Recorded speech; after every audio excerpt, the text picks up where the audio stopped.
Welcome, dear listener, to Whispers of the Night. Tonight, we drift together into a gentle reimagining of a world you may already know, a place where curiosity moves slower than raindrops, and wonder is as soft as velvet shadows. Here, you will wander gardens where roses speak, sip tea that bends time, and follow a smile that lingers in the air long after it fades. You need not stay awake to hear the end. The story will wait for you, patiently, even in your dreams. So settle in, let your thoughts loosen, and take the first quiet step into Alice's dreamland.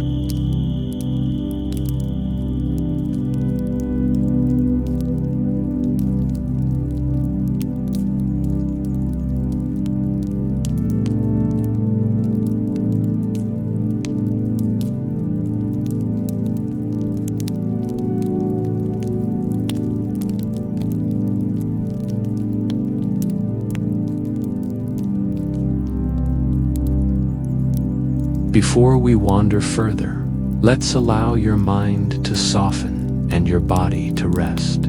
Feel the surface beneath you, supporting you completely, like the earth holds the roots of an old tree. Breathe in slowly, letting the air cool and freshen your thoughts. And as you exhale, imagine the day's weight sliding gently away, disappearing into the quiet ground below. Listen for the soft rain in the distance, tapping a rhythm as steady as your heartbeat. With each drop, picture your thoughts, becoming round, smooth pebbles, falling into a calm pond, the ripples fading almost as soon as they appear. Your shoulders release, your hands grow heavy and warm. Your jaw loosens without effort. The world outside continues at its own gentle pace. But here, in this moment, you have nowhere to go and nothing to hold. You are simply here, safe, quiet, ready to drift deeper. And now, when you're ready, we'll take that next step into the slow, winding path of the dream ahead.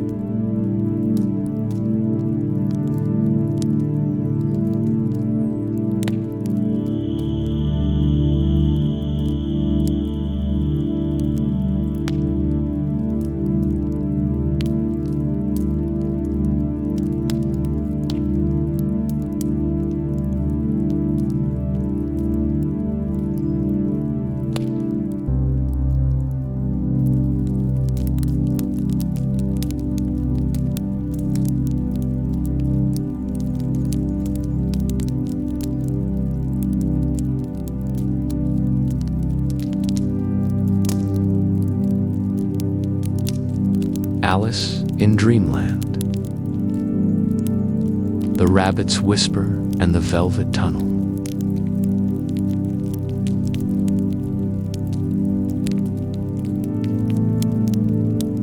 The air is thick with the scent of earth cooling after a day's warmth. The garden is not still, not entirely. A leaf shifts in the faintest of breezes. A moth beats slow wings near the hedge, and somewhere in the damp soil beneath your knees, small lives murmur in darkness. You run your fingertips across the blades of grass, feeling each cool thread against your skin. The day's noise is already fading, replaced by a softer world. One where even your own breathing seems part of a larger rhythm. And then, there it is, a sudden flicker of movement at the edge of sight. White fur, impossibly clean against the deep green. A rabbit, small, taut, quick, pauses, just long enough to turn one black eye toward you. That glance is not fear, not entirely. It is something else, an invitation, a whisper without sound. When the rabbit turns, you follow. its path is not hurried, though you know it could vanish in an instant. It seems to know exactly where it is going, weaving through the low stems of clover, past the damp shadows where the scent of wild mint rises with each step. The evening folds around you both, sky deepening toward indigo, stars still waiting. The rabbit stops before a hollow in the earth. At first, it looks like nothing more than a shadow at the base of a tangled root. But as you draw closer, the shadow deepens. The earth here is soft, damp, and giving beneath your hand.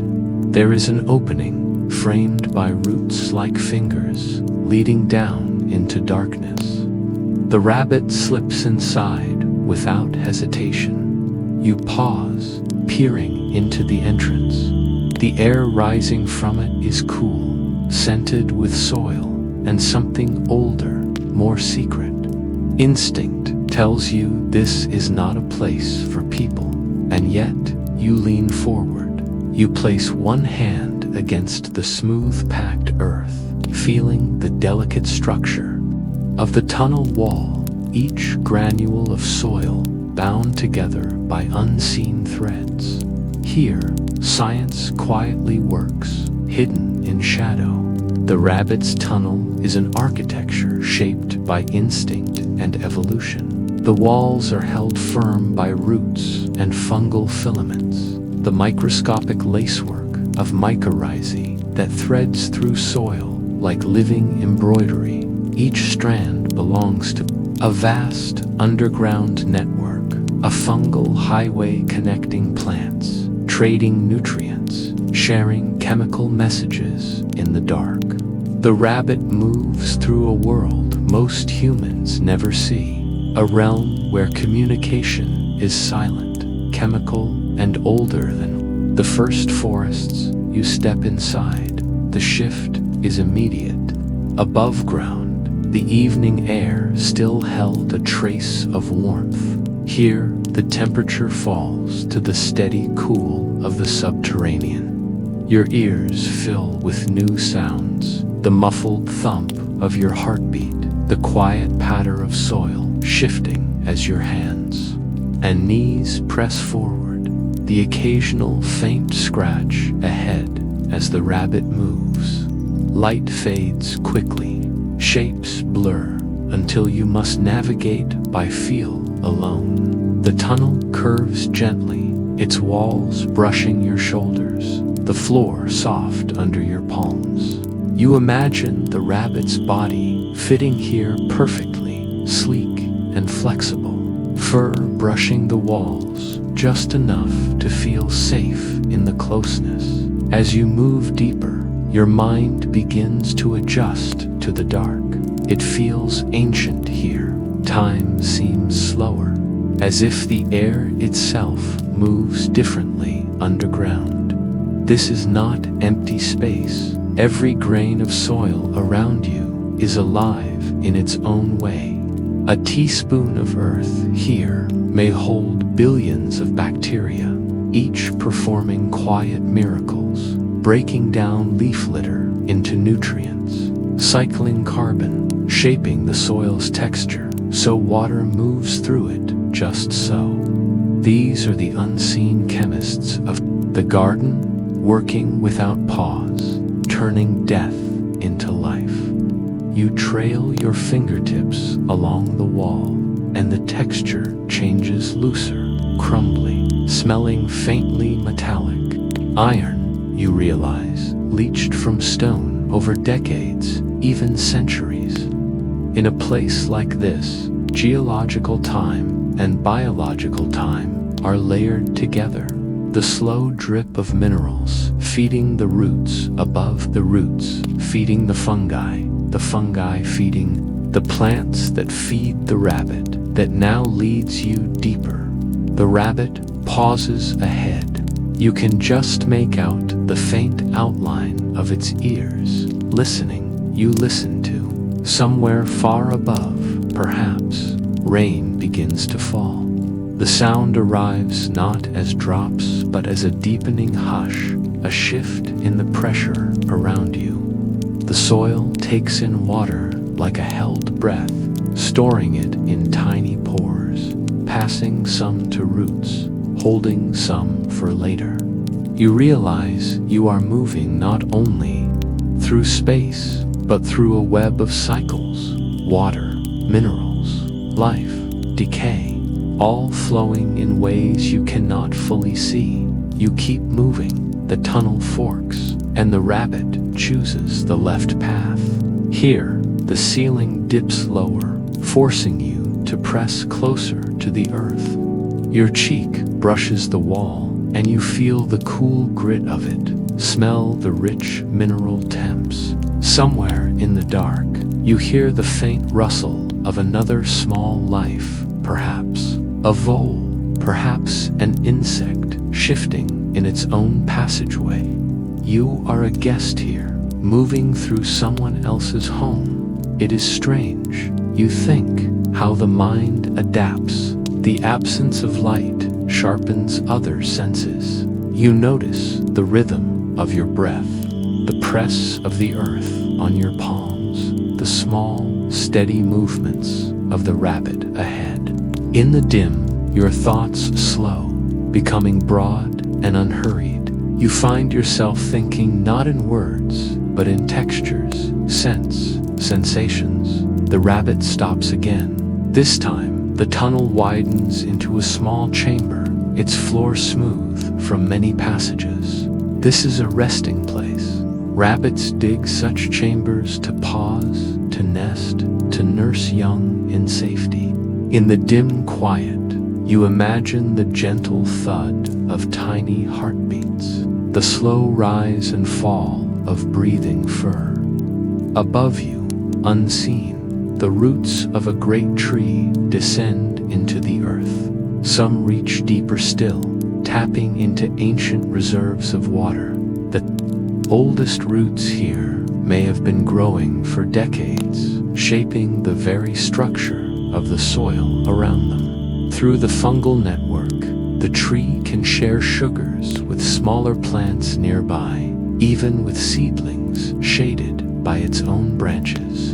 Above-ground competition can be fierce, but below, cooperation often thrives. The rabbit shifts slightly, as if listening to something beyond your perception. You wonder if it hears vibrations in the soil, the scrape of another burrower, the distant tremor of footsteps, the deep groan of shifting roots. Many animals can feel such subtle tremors, reading the earth like a kind of braille.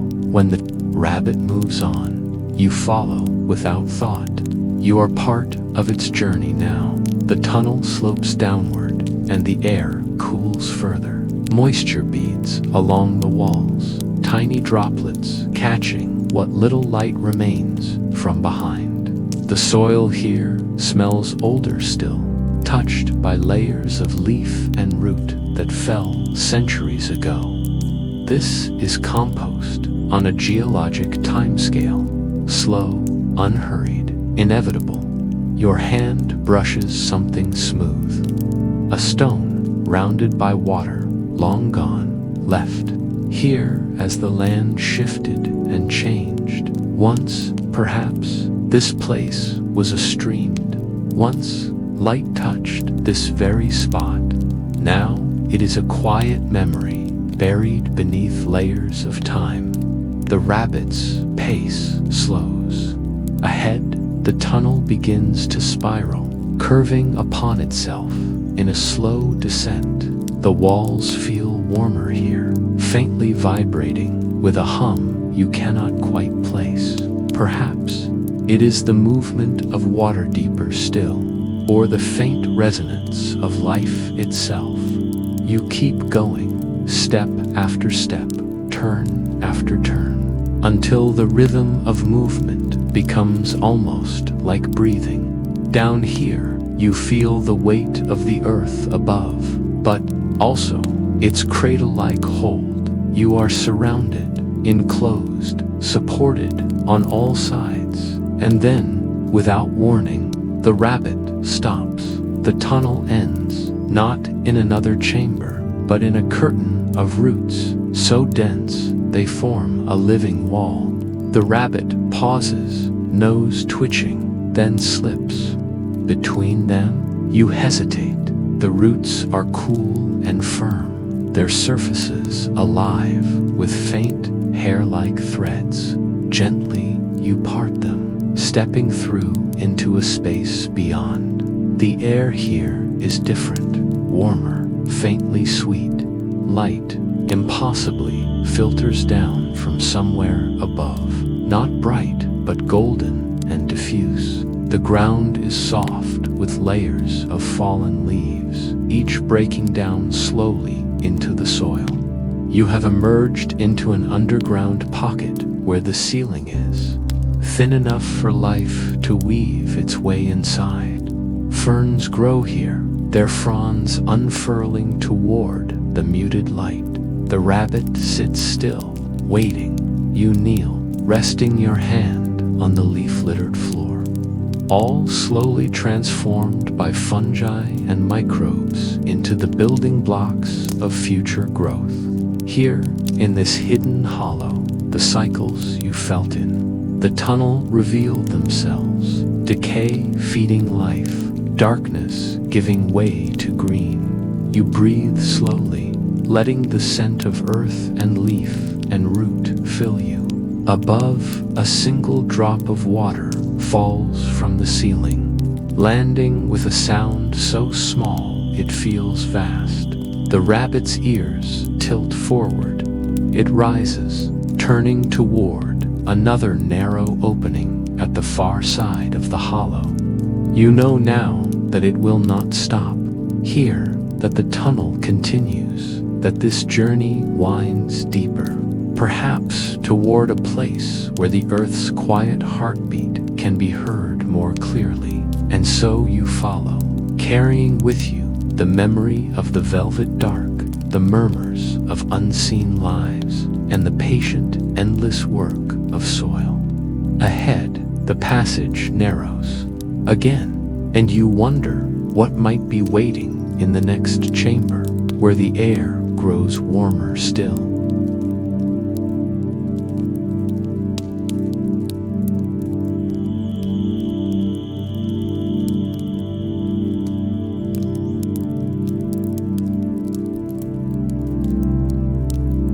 Gardens of Petal Speech.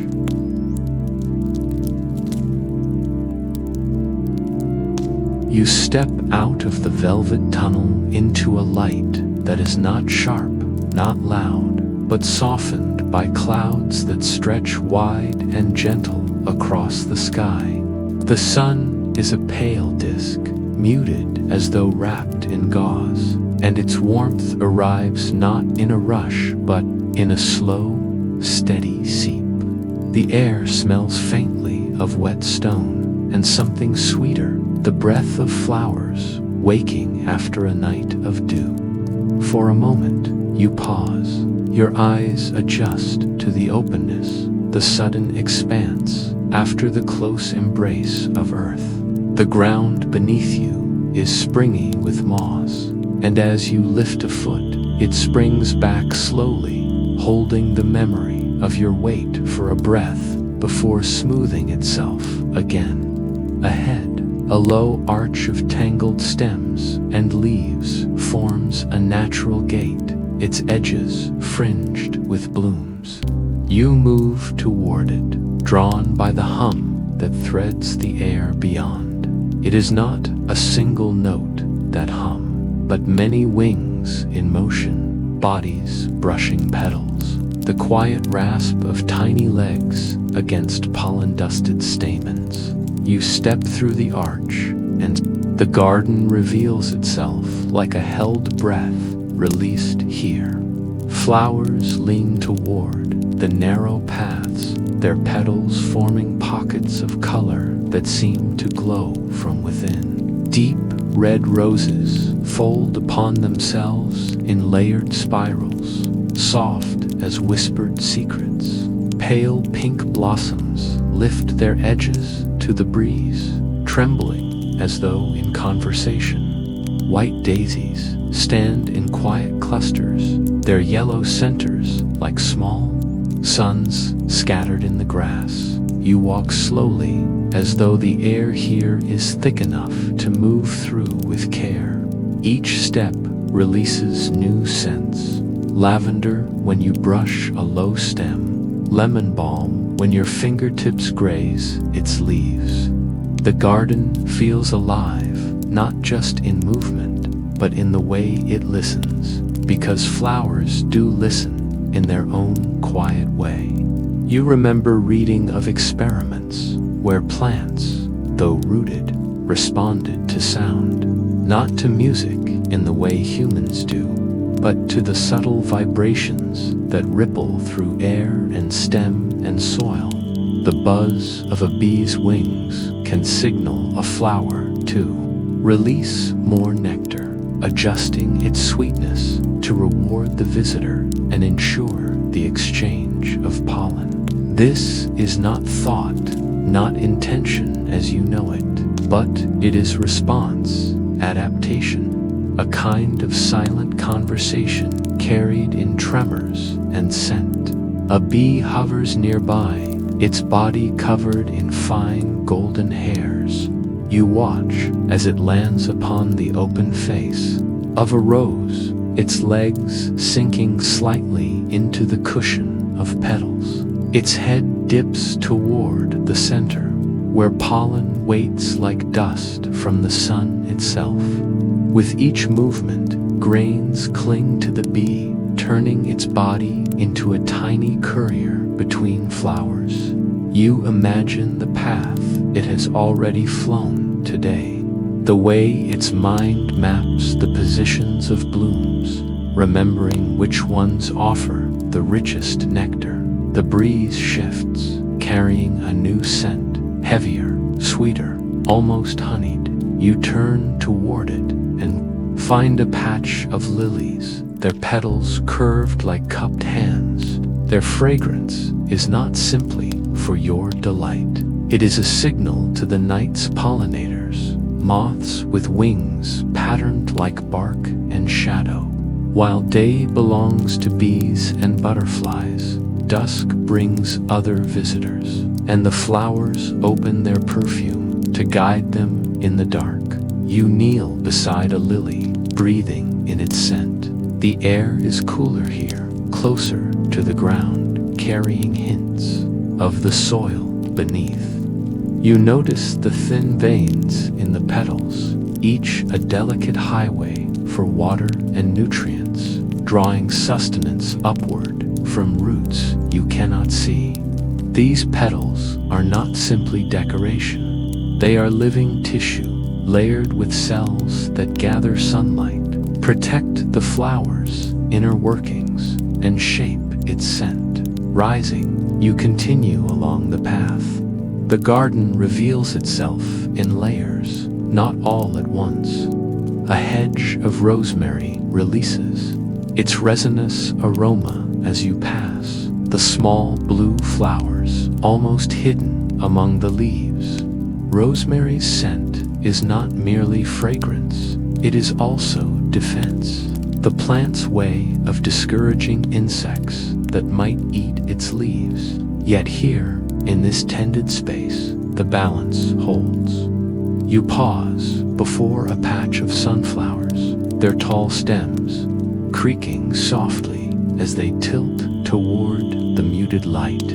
Each flower head is a world unto itself, not a single blossom, but a dense arrangement of many.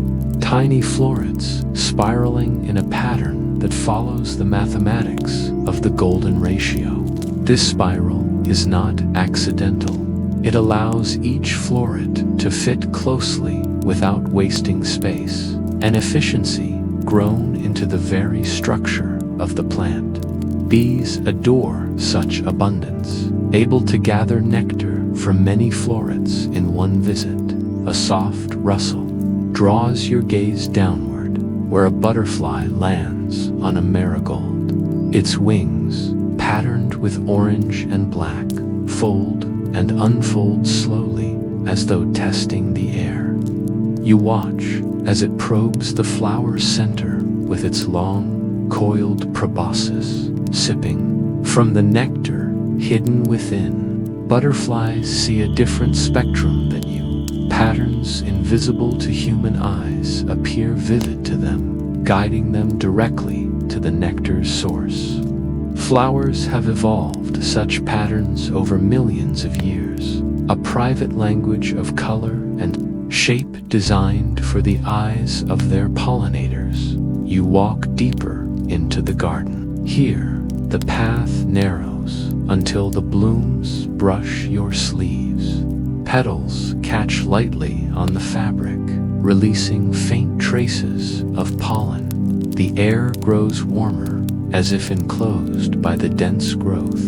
You pass foxgloves, their tall spires dotted with bell-shaped flowers in shades of lavender and cream. Inside each bell, tiny hairs guide visiting bees toward the nectar, brushing pollen onto their backs in the process. Even the shape of the flower is designed to fit its pollinator, an invitation shaped by time. The hum of bees swells and softens as you pass through. You notice how their flight paths weave invisible threads from bloom to bloom, crossing and overlapping like the lines of an unseen map. You realize that in tending to their own needs, they are also tending the needs of the garden, carrying life from one plant to another. Beyond the foxgloves, a shallow pool reflects the pale light. Water lilies float here, their round leaves like green coins scattered across the surface. Each leaf pushes outward from a central point, reaching to claim its share of light. Beneath them, stems trail down into the shadowed water, where fish drift lazily, stirring the silt with their fins. You crouch at the pool's edge, dipping your fingers into the water.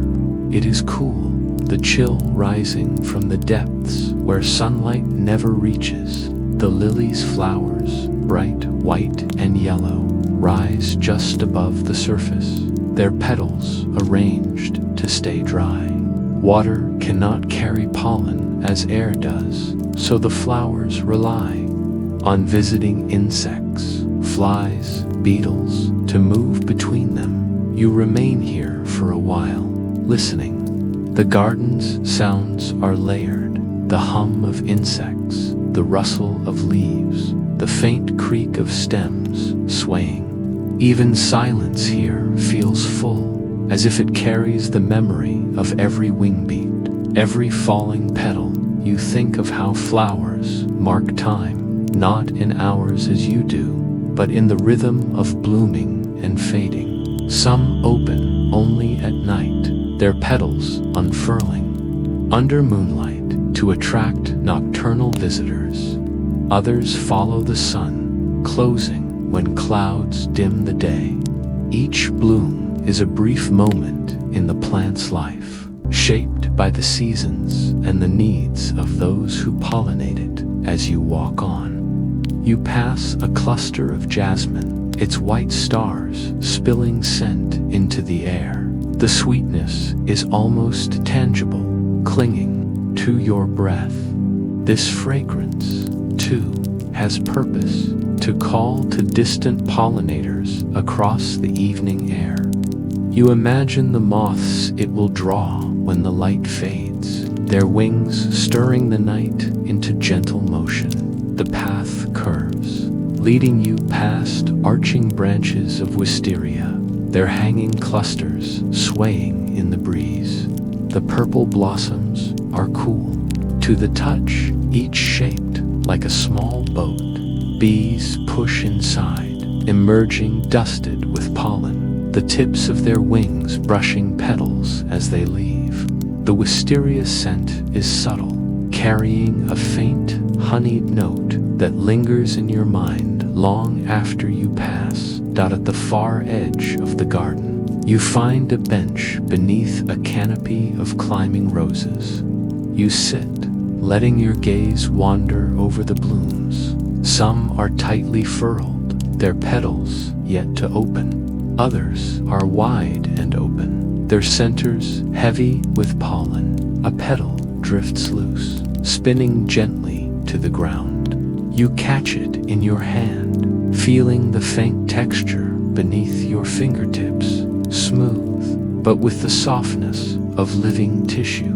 Holding the petal, you think of the journey that brought it here, the bud forming, the cells dividing and shaping themselves, the pigments settling into place. You think of the sunlight that poured into the leaves, the roots drawing water and minerals upward, all combining to create this brief, perfect curve of color.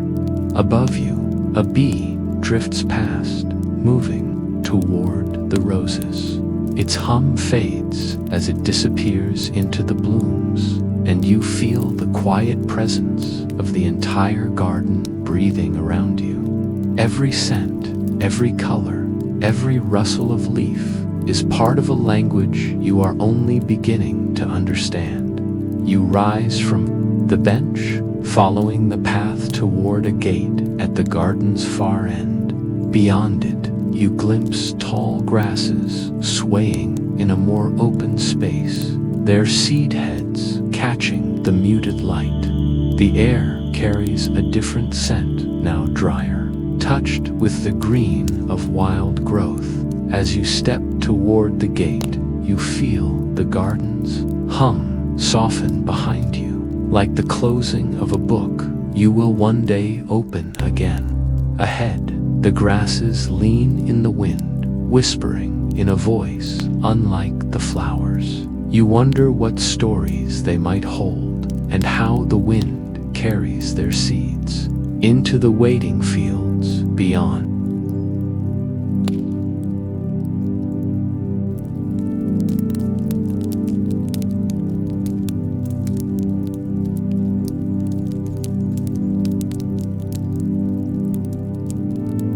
The teacup's slow orbit.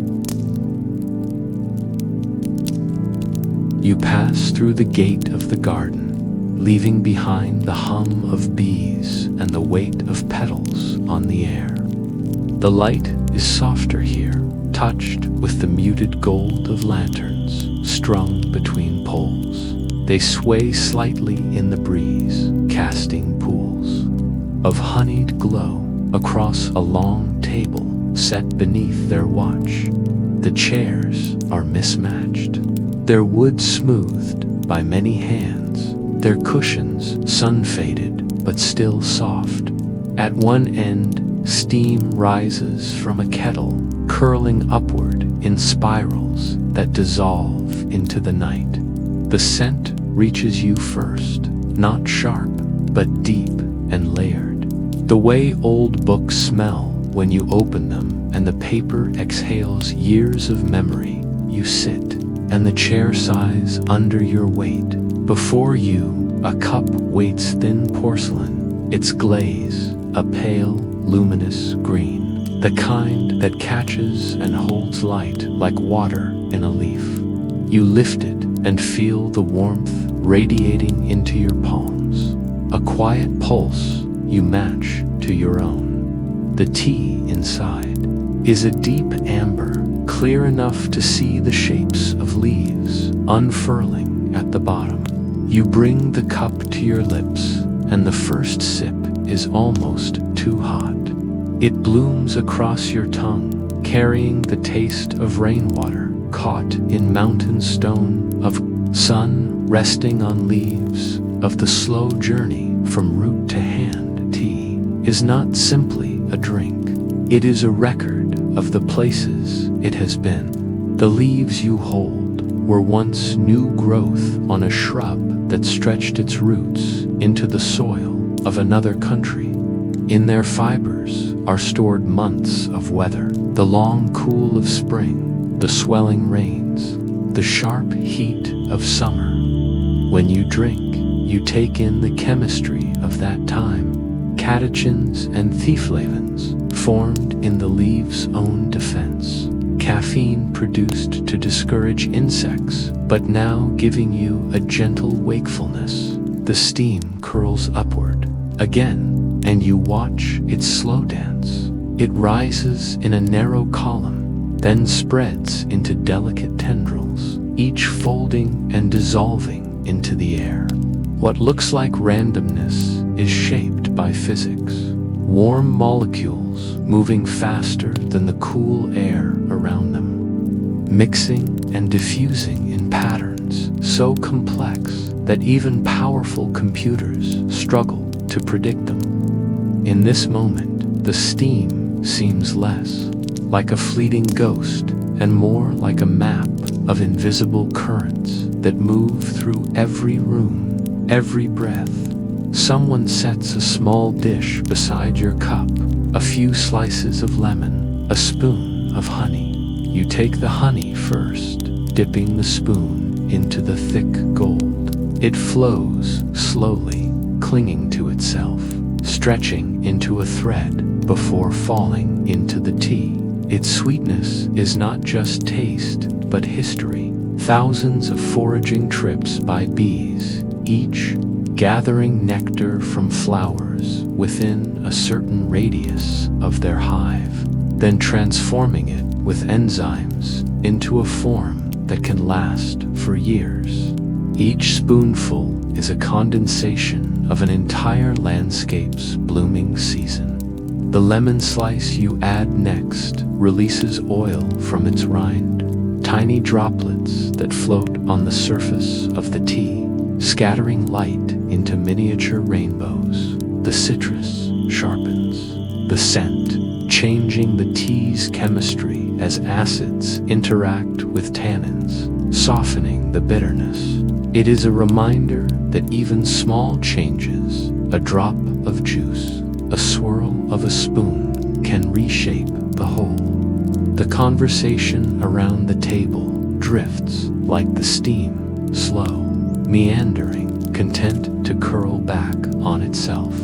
Someone laughs softly, and the sound hangs in the warm air before settling into silence again. You find yourself listening not for the words, but for the rhythm, voices rising and falling, overlapping gently, as if each were part of a shared melody.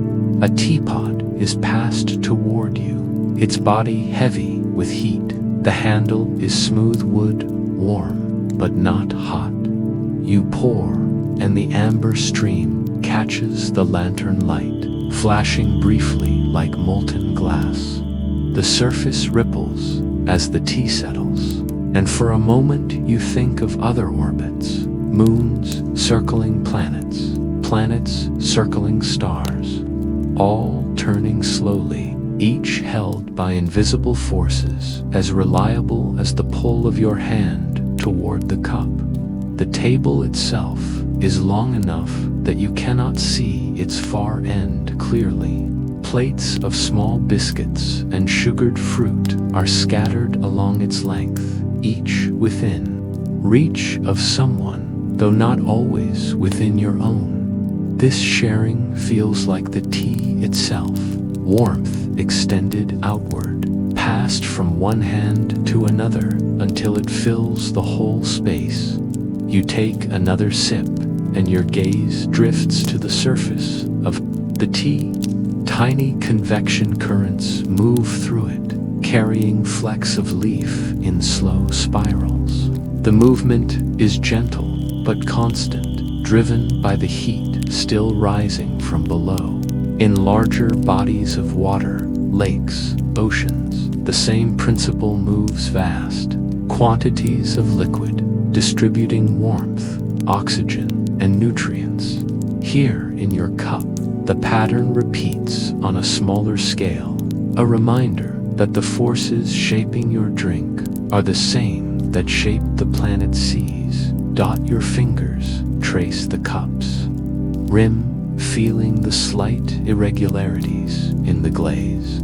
Each is the mark of its making, the shaping by hand, the heat of the kiln, the way the glaze melted and flowed before cooling into permanence.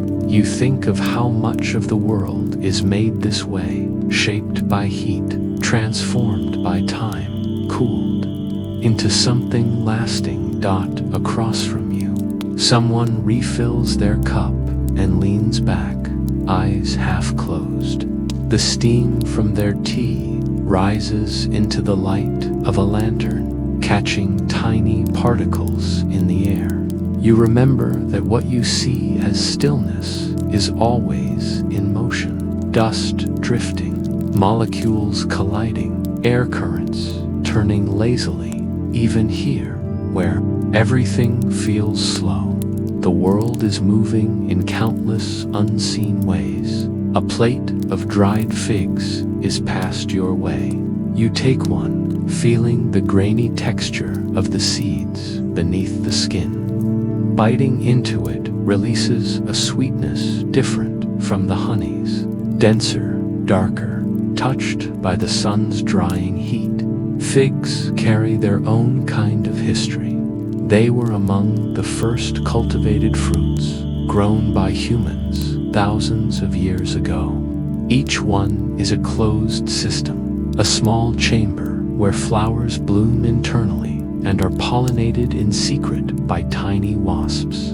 Even in something so familiar, there is a world unseen. You pour another cup, slower this time, watching the arc of the liquid as it falls. The sound is soft but distinct, a note that belongs to ceramic and liquid alone. In the quiet, it seems, amplified, like the ticking of a clock in a still room. But here, the ticking does not measure urgency.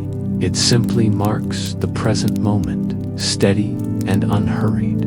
Outside the circle of lantern light, the night deepens, the air cools slightly, and the steam from your tea becomes more visible, rising in pale ribbons. You think of how heat moves, always from warmer to cooler, seeking balance.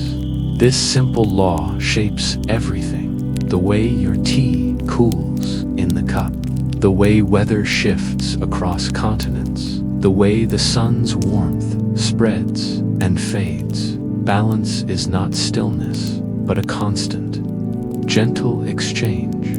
You rest your hand around the cup, letting its warmth seep into your skin. The handle presses lightly into your fingers, and you think of the countless objects designed for hands, the subtle curves, the weights, the balance points that make them comfortable to hold. Your body recognizes these shapes instinctively, responding without thought. Comfort, you realize, is its own kind of physics, the meeting of form and need. The tea is cooler now, its flavor rounder, the sharpness softened. You take a final sip, then set the cup down, feeling the faint ring of moisture it leaves on the table's surface. The mark will fade in minutes, the water returning to the air, its molecules dispersing into the space around you. Nothing here truly disappears. It only changes form. The conversation shifts again, growing quieter, as though the group is settling into the same rhythm as the tea's cooling. A spoon clinks softly against porcelain. Someone exhales a long, slow breath, and it mingles with the lantern-lit air. You lean back in your chair, feeling its frame take your weight. The table before you is still, the cups mostly empty now. The kettle has gone silent, the last of its heat slowly fading. The lanterns sway, their light brushing the edges of the night. You find yourself thinking of how planets, too, move in their own slow orbits, each carrying warmth from its star, each holding its own patterns of change. The tea in your cup, the heat in your hands, the light above you. All are part of the same great turning, drawn together by the unseen gravity that keeps worlds and people alike in motion. The air beyond the lanterns feels cooler still, carrying scents from somewhere you cannot see. Dry grass, faint salt, the distant trace of rain. You wonder what lies beyond the glow, what shapes move in the deeper dark. Somewhere out there, perhaps another table waits, another kind of light, another warmth shared between hands, and you imagine stepping away from this circle of gold, following the cooler air toward the quiet pull of water and the low song of the tide.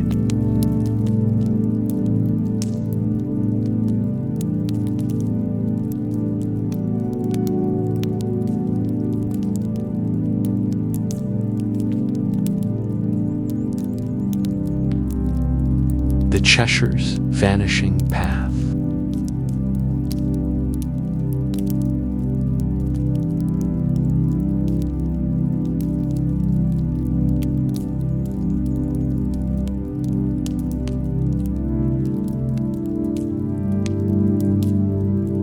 You leave the circle of lantern light and step into the cooler dark. The air is touched with salt now, though you cannot yet hear the sea. Grass bends under your feet, damp from the breath of evening. Somewhere nearby, a night bird calls once, then falls silent, as though testing the air before letting it rest again. The path is narrow, edged by low stones that glow faintly in the moonlight. Your pace is unhurried. Each step feels like turning a page you are not ready to finish. The warmth of the tea lingers in your chest, a quiet ember carried forward. Ahead, something glimmers. At first, you think it is a lantern, but the light is too soft, too shifting. Then you see it, the curve of a smile, suspended in the air without a face.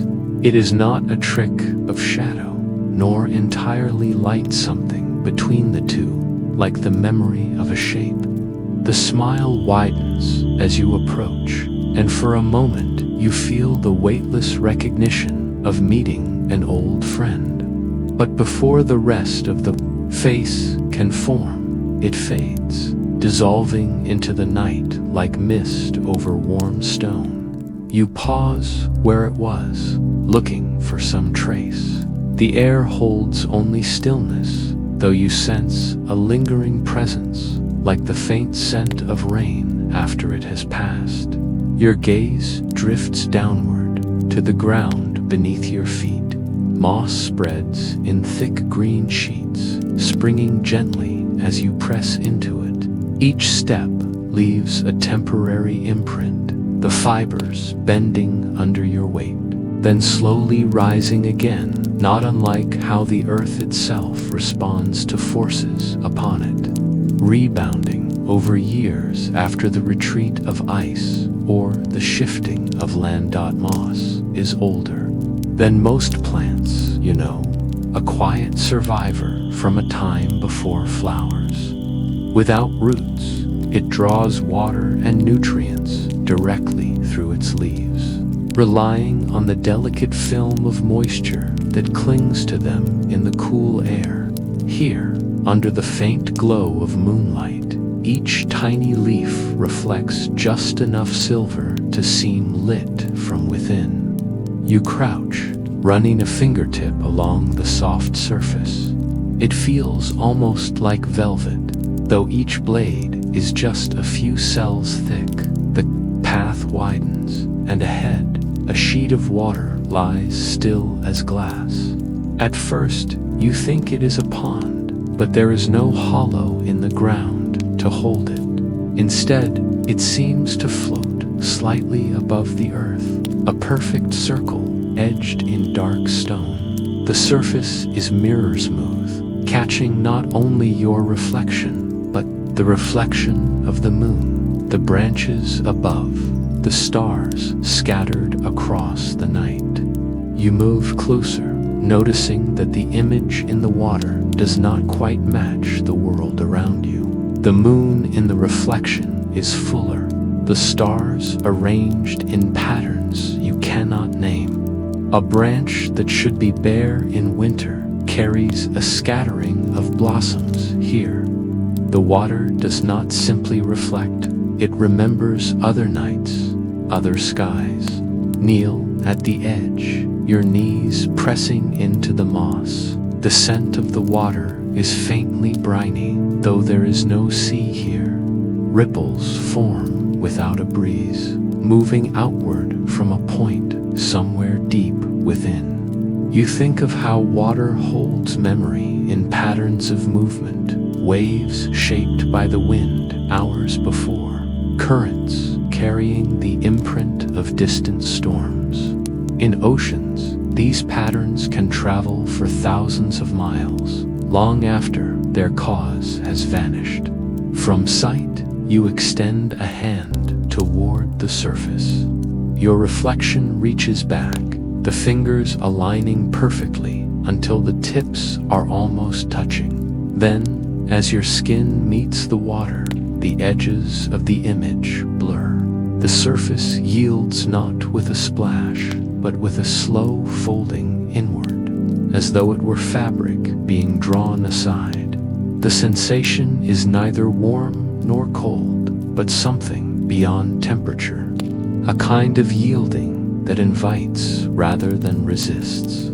Your hand disappears up to the wrist, and the reflection changes. It no longer shows your face, but a stretch of coastline under a lavender dawn, waves curling in slow arcs toward sand, untouched by any footstep. You withdraw your hand, watching the image swirl and fade. Droplets cling to your skin, evaporating almost instantly, leaving only the faint temps of salt. The water settles again into perfect stillness, though the moon in its depths remains just slightly different from the one above. A rustle draws your gaze to the far side of the circle. Between two stones, a narrow path leads away, its surface pale in the moonlight. You rise, stepping carefully around the water's edge, and follow. The ground here is softer still, each step sinking slightly as though the earth were exhaling. Beneath you, the air grows cooler, the scent of salt deepening. The moss gives way to sand in fine grains, each one a fragment of stone worn down over years, centuries, millennia. Sand is slow history, the record of mountains, rivers, shells, and coral, all broken and carried here grain by grain. Beneath your feet, it shifts and settles, shaping itself to your step, then flowing back toward levelness after you pass. The path narrows again, hemmed in by tall reeds that whisper with the faintest breath of wind. The sound is soft but constant, like the murmuring of a distant crowd. You think of how plants can create music without intention, reeds and grasses bending to air currents, leaves trembling in layered rhythms. In some places, entire landscapes hum in this way, each stem a string played by the invisible hands of moving air. The smile returns once more, ahead of you on the path. This time it lingers a little longer, widening in welcome before fading again. You do not hurry to catch it. You know now that it is not meant to be held. Instead, you follow at the pace the path offers, letting each turn carry you forward. The sound of water reaches you gradually, not in waves, but in a low, steady murmur. Soon the reeds part, and the path opens onto a stretch of tidal flats under the silver-blue glow of the moon. The water here is shallow, its surface broken into shifting mirrors by the sandbars beneath. Pools glimmer between them, each holding a small piece of the night sky. You step onto the wet sand, feeling it cool beneath your bare feet. The surface holds your weight for a moment, then yields, filling the shallow impression with water. Here, the boundary between land and sea is blurred, shifting with each breath of the tide. Twice each day, the ocean's pull reshapes this place, entirely flooding it, emptying it, feeding the creatures that live between worlds. You walk slowly toward one of the pools. Tiny ripples form where something moves just beneath the surface. Perhaps a small fish, perhaps the flick of a crab's leg. The moon's reflection bends with the disturbance, returning to stillness only when the movement passes. You think of how all life here is tuned to change, to the rhythm of the tide's pull. The air is filled with a quiet that is not empty, the faint pop of bubbles rising from the sand, the soft hiss of water receding through grains, the occasional distant call of a seabird. You kneel, dipping your fingers into the pool. The water is cooler here. It's salt, unmistakable. Salt water covers more than 2/3 of the planet, shaping climates, carrying heat, and holding life that outnumbers the stars you see above.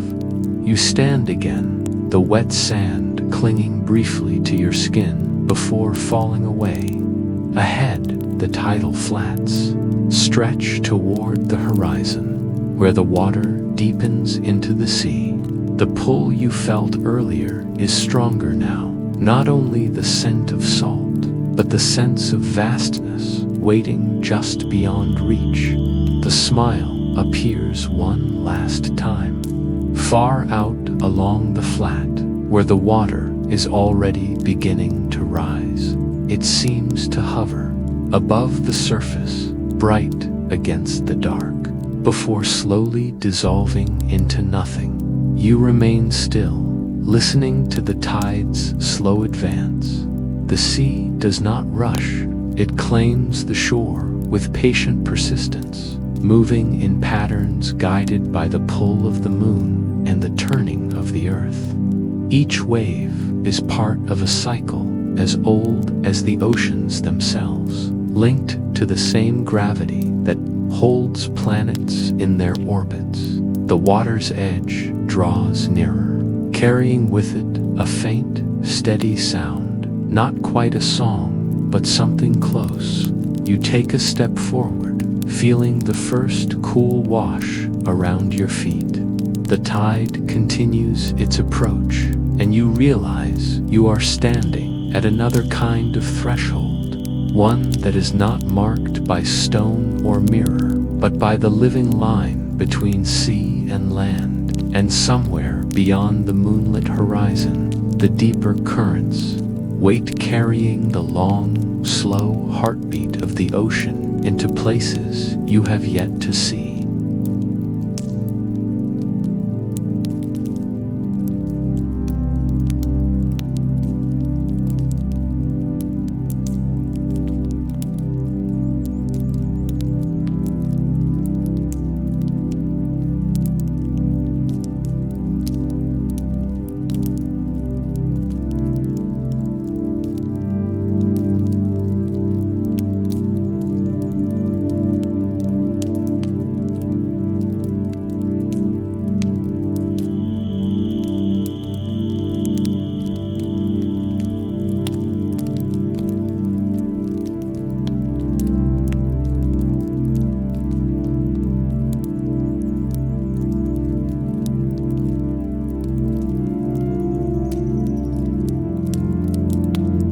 The forest's low heartbeat.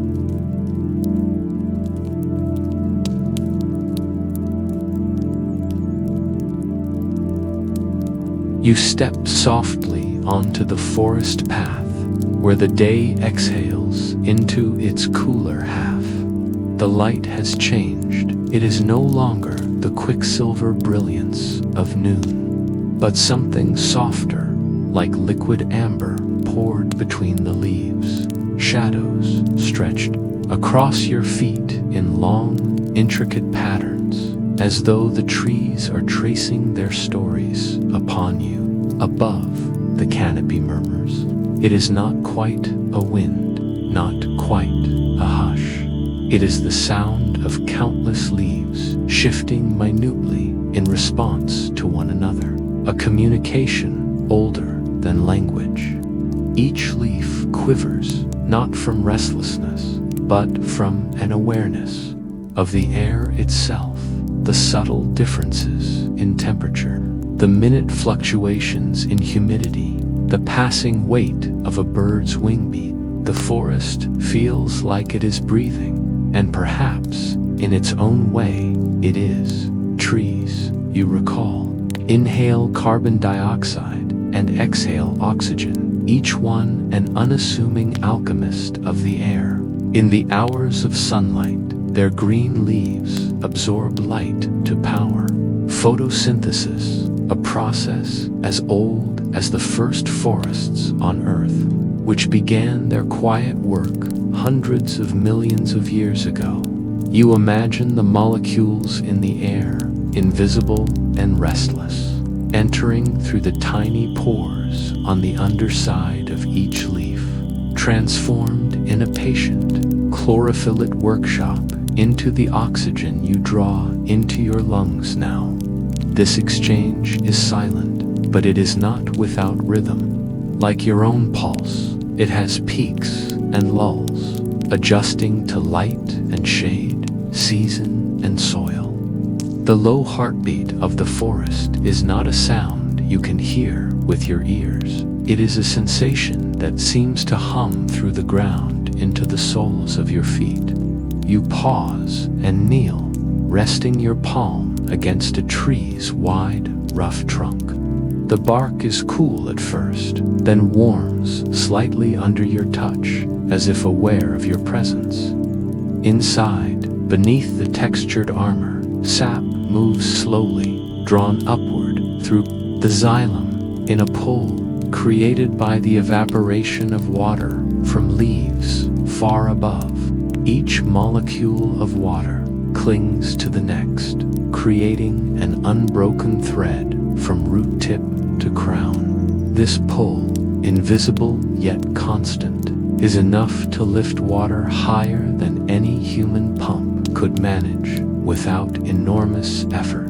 In the shaded understory, ferns uncurl in deliberate spirals, their fronds catching the last golden flecks of sunlight. These plants, older than flowers, have existed for more than 360 million years, their structure barely altered by the vast expanse of time. The forest holds them as it holds everything, slowly, without urgency. The way a stone keeps the memory of sunlight long after the sun has set. Somewhere ahead, the ground dips into a hollow where moss grows thick. You step into it, and the sound of your own movement vanishes, swallowed by the dense green cushion. Moss does not have roots like other plants. It draws moisture directly from the air and rain, clinging to stone, wood, and soil with equal patience. To walk here is to move through a world that seems to have no sharp edges, only the soft give of plant life that measures time in decades, even centuries. A distant tapping reaches your ears, the methodical work of a woodpecker, seeking hidden insects beneath bark. The sound travels strangely through the trees, reverberating along trunks until it feels as if the forest itself is answering. Birds, you remember, are one of the forest's swiftest messengers, carrying seeds and songs between far-flung groves. The one you hear now is both hunter and gardener. Its work part of a chain of exchanges that keeps the forest alive. The air thickens with the scent of damp earth. Soil, you think, is more alive than it seems. A vast community of fungi, bacteria, insects, and roots, all exchanging nutrients and signals. Beneath your feet, fungal threads weave an underground network, connecting trees in a quiet web. Through it, trees can share sugars, water, even warnings of pests. Some call this the Wood Wide Web, though it is less like a computer network and more like an old village where everyone knows the weather before it arrives. You close your eyes and imagine the pulse of sugars moving from one tree to another, feeding a shaded sapling that will not see its first blossom for decades. You think of the roots sending messages in chemical whispers, of fungal tendrils carrying them like couriers through dark soil. This exchange is not done in haste. It is the slow conversation of beings that live for centuries. A breeze shifts, and with it comes a flurry of dry leaves across the path. You open your eyes to watch them settle in quiet spirals, each leaf's journey a short migration from light to shadow, from branch to ground. Here, decomposition is not an ending, but a continuation. The leaf's stored minerals returning to the soil, becoming part of the invisible feast that feeds roots and fungi alike. You move deeper along the path, where the trunks grow closer and the light falls in narrow columns.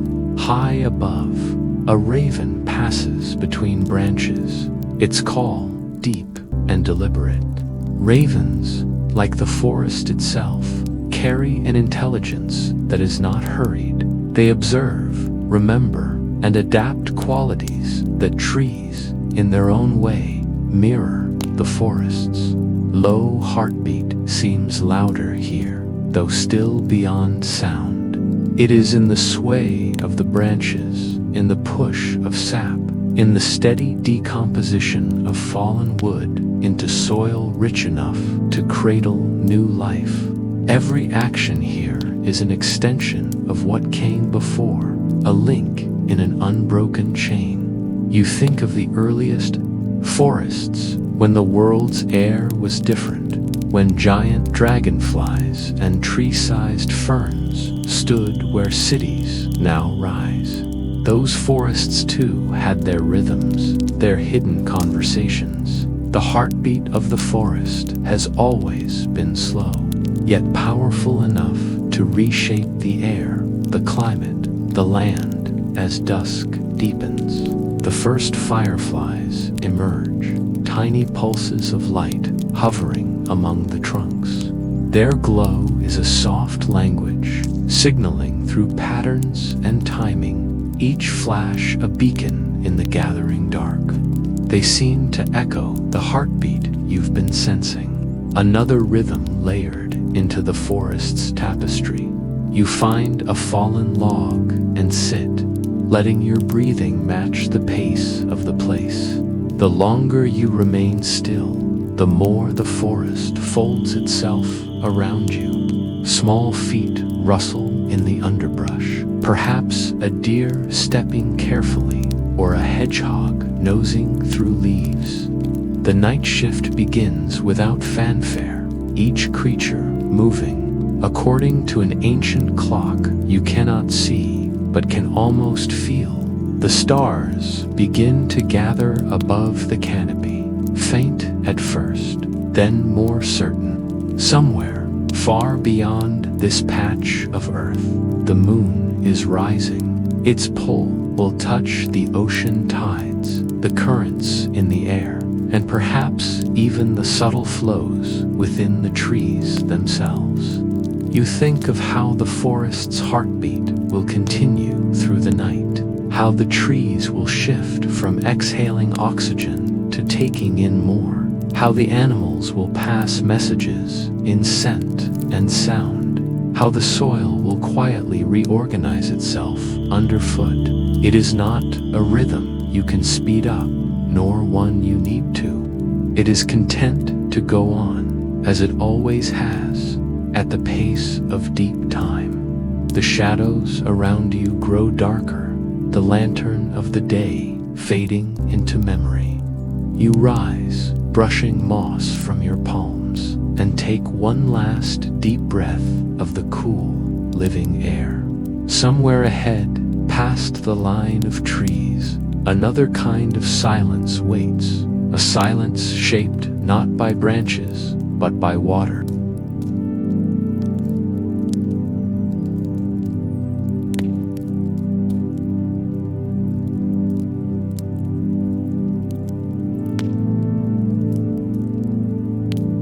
Homeward in dew light,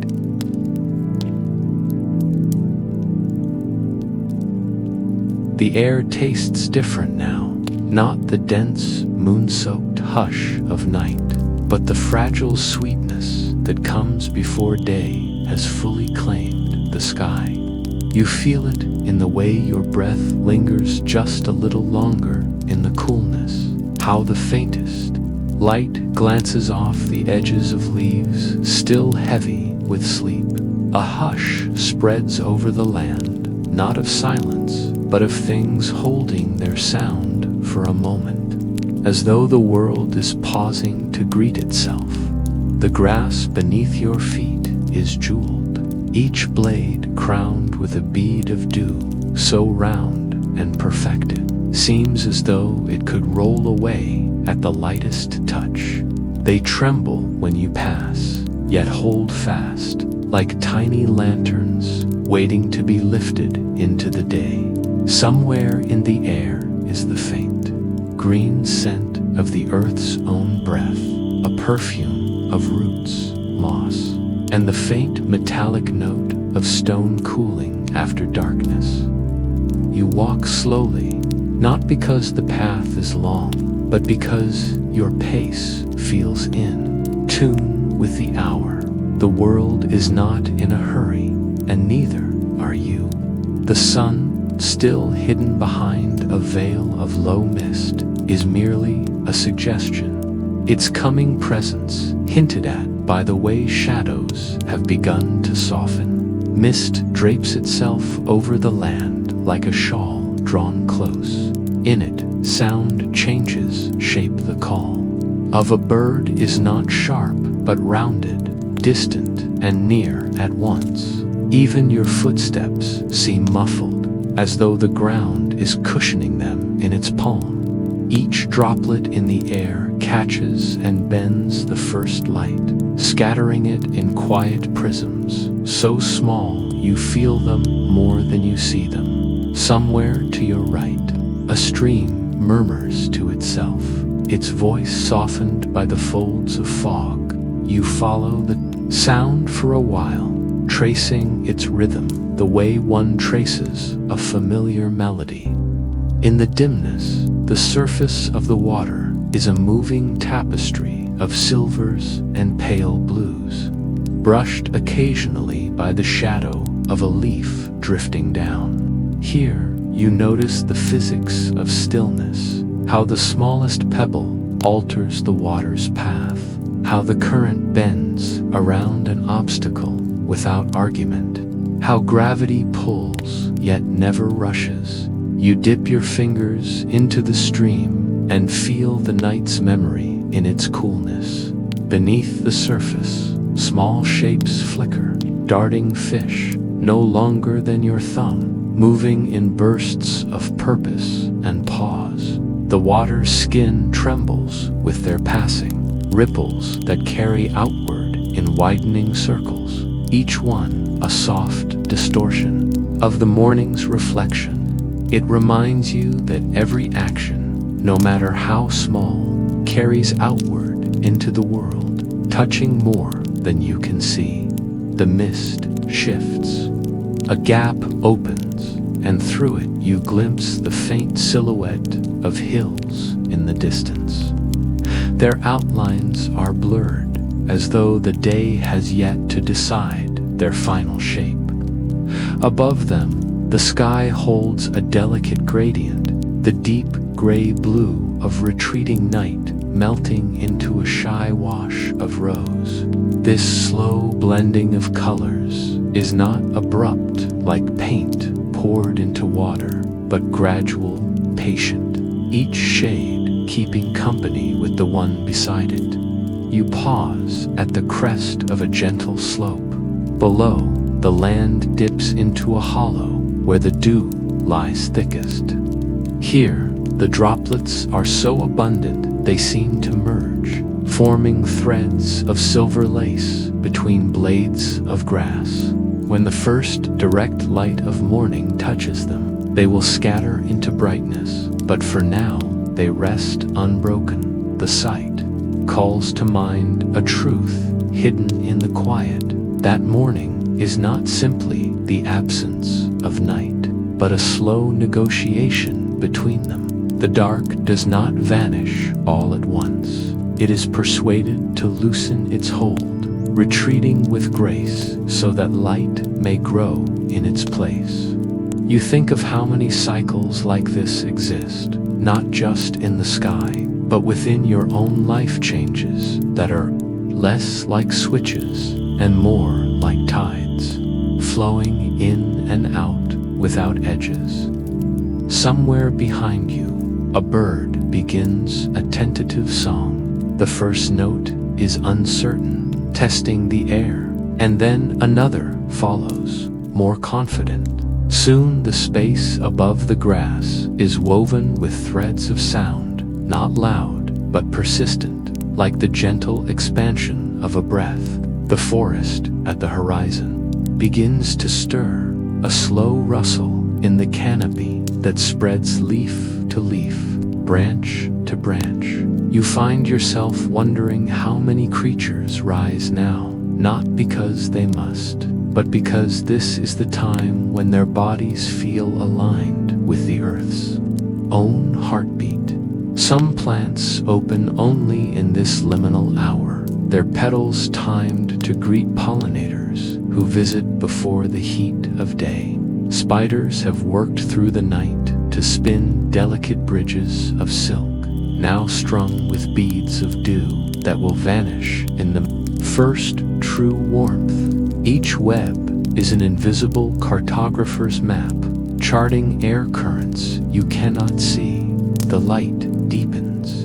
Through the mist, shapes gain definition, the jagged edge of a stone wall, the curve of a low branch, the gentle bend of a path you do not remember taking. Your body moves without rush, guided more by instinct than decision. The rhythm of your steps falls into something steady, almost like the slow swing of a pendulum. Time here feels different, not the measured, numbered time of clocks, but the looser time of breathing, of tides, of the slow bloom and fade of light. Ahead, the mist begins to thin, each step revealing more of the land.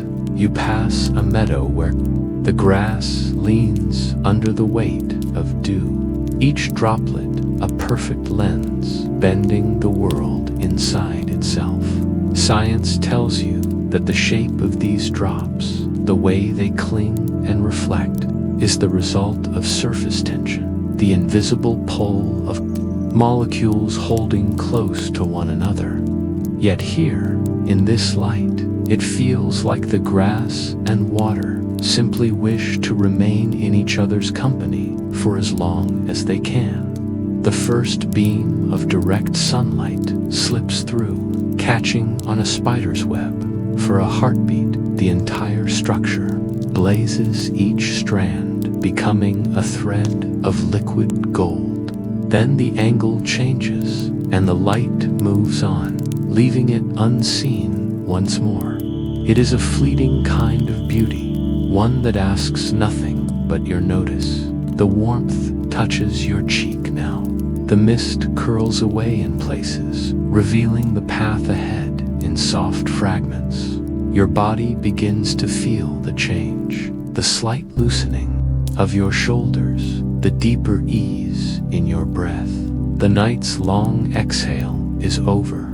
The day's slow inhale has begun. Somewhere deep inside, you feel both the pull of rest and the gentle invitation to move forward.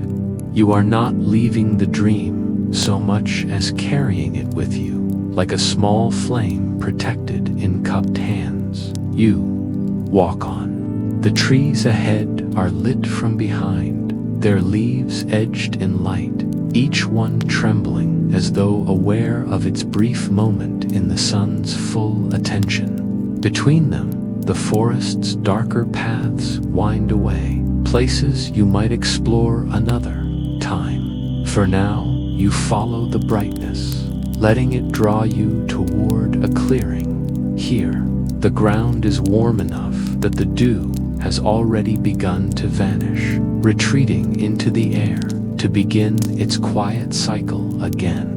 You imagine each droplet rising invisible, joining others in the high currents that will carry them to some far-off place. Water, you remember, never truly disappears. It only changes its shape, its role, its place in the great turning. Your own steps feel part of that turning now. One more small movement in a world always in motion, yet never in haste. You think of how many journeys end not with arrival, but with a return, altered by what was seen along the way. The light grows stronger, shadows shorten, the mist unravels into nothing. Yet even as the scene clears, there remains a softness, as though the day has agreed to keep some of the night's gentleness for you a little longer. You pause once more before moving on, letting your eyes take in the land as it is now awake, yet not entirely awake, still holding the balance between dream and daylight. The air is warmer on your skin, the colors brighter, the sounds more distinct. And yet, somewhere beyond what you can see, there is another place where the mist still lingers, where the light is still deciding how it will arrive. You imagine it as you take your next step, a reminder that even as you leave this space, the world holds countless others, each in its own quiet hour. You carry that thought with you as the path curves, leading you gently onward, toward the place where the horizon begins to shimmer with something you cannot yet name.